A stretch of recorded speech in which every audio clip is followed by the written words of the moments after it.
Hi guys, it's Jamie here. Today I just want to chat to you. I want to chat to you about art and creating things and using the printables that you get in the groups or as an Espresso Club member or shop supporter, and just making things for your own soul. A lot of us all our lives have been what some people call shadow artists. In other words, we were always creative, we always had imagination, we wanted to do certain things. Like I always wanted to be a professional actor. But we had parents, I can think of one parent in particular, who, knowing we were reasonably intelligent and perfectly capable, and they themselves having had stable careers, pushed, cajoled, nagged, made us feel inadequate, lacking self-esteem, whatever it was, into being something sensible. And that sensible thing might have been teaching, it might have been going into the law, it might have been working as a shop manager or a hotel manager, it could have been any number of careers. But it was a career, and it might have provided you a regular income, a non-risk taking life, one where you could pay your bills, maybe even have children. And sometimes some of the things we did, or I did at least, were to fill the gap of the thing that I really wanted to do. So when I left university and got a job in marketing, which is relatively creative, I bought my very first studio apartment at 21 and worked 3 jobs to pay that mortgage. And I decorated it and I designed it and I put touches to it. And then I bought another one and another one. And then at some point I hit 30 and felt I should be married and have children, even though I'd never wanted children. I now have 3 grown-up children. And then I thought I should travel because people travel and see things, so I travelled a lot. And currently I'm working 3 jobs and I'm doing up my house yet again and putting whatever it is that I truly desire slightly on hold. I'm less risk averse than I was. Being left homeless with 3 children will do that for you. Not having a pension will do that for you. You'll take greater risks. And sometimes life has a way of showing up and making us do the thing. And my fear of a lack of stability in my future, financial stability, which I inherited from my mother, or it was drummed into me by my mother, had kept me in a bad marriage for years. My fear of loneliness had kept me in a bad marriage for years. And when I found myself homeless with 3 children, it was the worst possible case. And it's almost like, even though I'm not particularly spiritual, if you resist the change will be even greater and even more shocking. So for 10 years I had resisted being a single parent and leaving my husband, even though we were both unhappy. We weren't arguing, we were good friends, so why leave? This is financially secure, the children have a mother and father, Anyway, he left me homeless and lived across the other side of the world. And I think it was because I'd been resisting making the decision, doing the brave thing, taking the step, the fear of loneliness, of being a single parent, of being permanently poor, had kept me in this marriage. And therefore, when it had to break down for me to grow as a human being, it broke down in an incredibly dramatic way, which is living abroad and basically being put on a plane with 3 kids and 4 suitcases with nothing to my name whatsoever. And that forces you to get brave.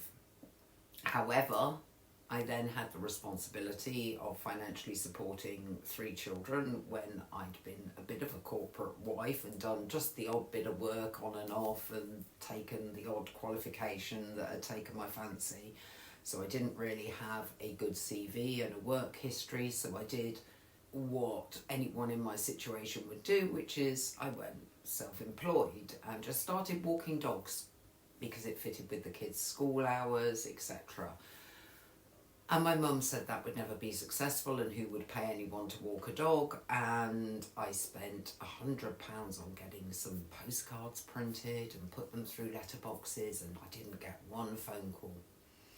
And I did it for weeks, and I thought, being very short of money, do I risk another £100, just over $100, and get some more of these postcards printed and do it once more? And my mother was against it, saying just get a shop job, just get a cleaning job. And I took the risk. I defied her.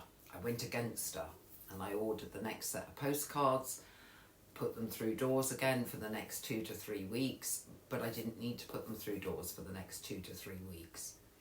It was almost like by ordering the second set of 5,000 postcards and starting to distribute those, my phone went off the hook, so to speak, because it was a mobile, and I was busy.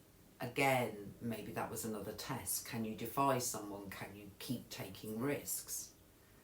When my daughter was very unhappy in her school, we moved. We sold a house and we moved to a completely new town. And I started a completely different business, and I invested £10,000 in it, something I'd scrimped and saved for about 5 years from starting the dog business, and that £10,000 just got swallowed up immediately with no obvious sign of return, and I was panicking and my heart was through the roof, and I'd taken a big risk with this one lump sum of money. I'd never had a lump sum of money in my life. And just as I was beginning to put myself into debt to try and make this idea work, it took off, and it fed and clothed us for the next 10 years and took us around the world on trips. It went really well.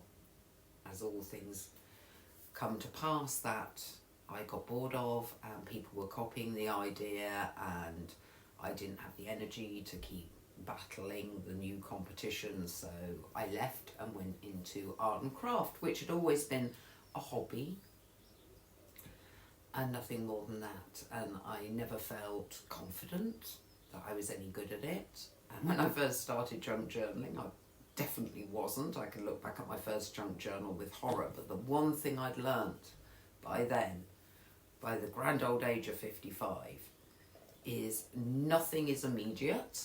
You do not get immediate results. You are not Picasso on day one, for example, and you have to take risks. And the thing I've learned over the last 2 years is that whatever artistic pursuit you are chasing, and mine is now mixed media and art, and I always said I can't draw, and I was no good at art at school, which might be why I went into acting more. I have got better. And I have got better because I've allowed myself to be bad at it. And I've allowed myself results where I'm not happy with them. They're not what I wanted. They're not what I imagined. They don't reach the level of perfection that I set for myself. But every time I do something, I get better. And then I might take a step backwards and do something that I really don't like, and I can't see how to improve it, and it goes in the bin, but it doesn't matter because every small step is a step forward, and I am not anymore comparing myself to other people who do mixed media or collage work or watercolour or oil painting. I'm just me trying to get a result that I like, that means something to me. And that's why I've started a very, very simple collage course for Espresso Club members. It's once a week, 5 to 10 minute video, very simple exercises, and it's so that you allow yourself to fail. You don't have to produce miraculous results. It's so that you have the opportunity to gradually get better by watching me fail. Because the latest video I put up today, halfway through it, I rip apart the piece and start again. I hope that encourages some of you to consider joining Espresso Club consider having a go at some art pieces or look back at some of my old videos on YouTube to take your junk journaling one stage higher if you're feeling restricted, or you're scrapbooking, or you're planning, whatever it is you're doing. Because failure is the way we improve, and fear and self-criticism and self-doubt just hold you back and end up sending you down paths that you were never meant to go down. I hope you enjoyed that little chat. Just felt it was something I wanted to say, and I'll catch you next time. Bye.